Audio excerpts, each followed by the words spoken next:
Hello dear student, কেমন আছো? I hope প্রত্যেকে ভীষণ ভালো আছো। স্ক্রিনের উপর একটা কোশ্চেন দেখা যাচ্ছে, যে কোশ্চেনটা কি বলেছে দেখো।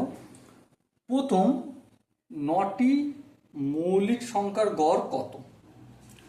অপশন এ আছে 11.1 অপশন বি আছে 11.2, অপশন সি আছে 11.2 আর অপশন ডি আছে 11।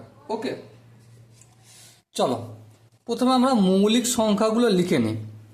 যেমন 2 হচ্ছে এমন একটা মৌলিক সংখ্যা যেটা ইভেন প্রাইম, মানে যুগ্ম এবং মৌলিক, দুই বাদ দিয়ে অন্য কোনো মৌলিক সংখ্যা যুগ্ম হবে না। তাহলে 2 একটা মৌলিক, হ্যাঁ।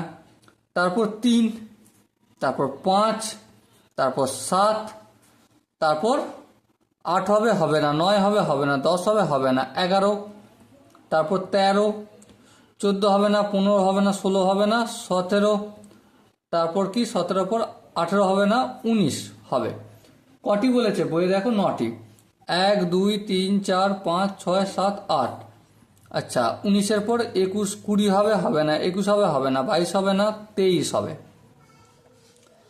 তো লক্ষ্য করো, এবার এদের প্রত্যেকটা যদি যোগ করি 9টার, টোটাল কত হবে? 100 হবে। কত হবে? 100। এই 100কে যদি আমি 9 দ্বারা ভাগ করি তাহলে কি হবে? আর 9 1-কে 9, 1 কত? 10, 1 দিতে 0 নামলো। এবারে 9 1-কে 9, 1 নামলো। এই একটা উপরে আর এটা নিচে, তাহলে আনসার কত হলো? 11.1-9। সো এখানে যে 4টে অপশন আছে এর মধ্যে অপশন এ যেটা রয়েছে 11.1-9, ওটা সঠিক উত্তর হবে।